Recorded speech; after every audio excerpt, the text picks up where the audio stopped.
ଆଗକୁ ରାକ୍ଷୀ ପୂର୍ଣ୍ଣିମା ଆସୁଛି ସମସ୍ତଙ୍କର ମନରେ ଥାଏ ଭାଇ ପାଖକୁ ଗୋଟେ ସ୍ପେଶାଲ ପ୍ୟାକେଟ ପଠାହବ। ତ ଆଜି ସେମିତି ରାକ୍ଷୀ ପୂର୍ଣ୍ଣିମାର ସ୍ପେଶାଲ ପକେଟରେ ଅଛି ଗୋଟେ ସ୍ପେଶାଲ ଜିନିଷ ଯୋଉଟା ମିନି ଗୁଜିଆ। ମିନି ଗୁଜିଆ ତିଆରି କରିବାକୁ ଗଲେ ପ୍ରଥମେ କଣ କରିବେ 250 ଖଣ୍ଡେ ମଇଦା ନେଇଯିବେ। ତା ଦେହରେ 2-3 ଚାମଚ ଖଣ୍ଡେ ତେଲ ଦେଇଦେବେ ନହେଲେ ଘିଅ ଦେଇଦେବେ। ଯେମିତି ମୁଠା ହୋଇପାରୁଥିବ ସେ ପର୍ଯ୍ୟନ୍ତ ଘିଅ ଦେବେ। ତାପରେ ପାଣି ଦେଇକିରି ଗୋଟେ ବଢିଆ ସଫ୍ଟ ଡୋ ଗୋଟେ ତିଆରି କରିଦେବେ। ତିଆରି କରିକି ତାକୁ ଗୋଟେ ଘଣ୍ଟାଏ ଖଣ୍ଡେ ଘୋଡେଇକି ଥୋଇଦେବେ। ତାପରେ ତାକୁ ରୁଟି ବେଲିଲା ଭଳିଆ ଏମିତି ବେଲିବେ। ଆପଣ ମାନଙ୍କର ଛାଞ୍ଚ ଅନୁସାରେ ଛାଞ୍ଚଟା ବଡ ଅଛି କି ଛୋଟ ଅଛି। ମୁଁ ଆଜି ଆକ୍ଚୁଆଲି ମିନି ଗୁଜିଆ କରୁଛି।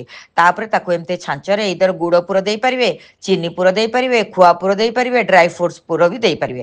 ଏମିତି ପୁର ଦେଇକିରି ତାକୁ ପାଣି ଦେଇକି ସିଲିଂ କରିବେ। ସିଲିଂ କରିକି ତାକୁ ଯୋଉ ତେଲରେ କି ଘିଅରେ ଛାଣିବେ ସେଇ ତେଲଟା ବେଶୀ ତାତି ଥିବା ଦରକାର ନାହିଁ। ଜଷ୍ଟ ହାଲକା ତାତି ଥିବ। ତାପରେ ହେଇ ଆସିଲା ବେଳକୁ ପୁରା ହାଇ ଫ୍ଲେମ୍ କରିକି ତାକୁ ଗୋଲ୍ଡେନ ବ୍ରାଉନ କରିକି ବାହାର କରିବା। ବାହାର କରିକି ତାକୁ ଥଣ୍ଡା କରିକି ପରସିବା। ଏଇଟା ପୁରା ମାସେ ପର୍ଯ୍ୟନ୍ତ 2 ମାସ ପର୍ଯ୍ୟନ୍ତ ଆରାମସେ ରହିପାରେ।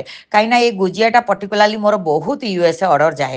ଆଜିର ରାକ୍ଷୀ ପୂର୍ଣ୍ଣିମାର ବାସ୍କେଟରେ ଅଛି କ୍ଷୀର ପୋଡପିଠା, ଗୁଡ ପୋଡପିଠା, ସୁଜି କାକରା, ସୁଜି ମଣ୍ଡା, ଅଟା କାକରା, ଚନ୍ଦ୍ରକାନ୍ତି, ଗୁଜିଆ ଆଉ ତା ସାଙ୍ଗରେ ଗୋଟେ ଚଟାପଟ ଗୋଟେ ଆଇଟମ ଯୋଉଟା କି ଗୋଟେ ଖଟା ମିଠା ଆଇଟମ ଦହିବରା ଆଲୁଦମ ଆମର ବହୁତ ଡିମାଣ୍ଡ।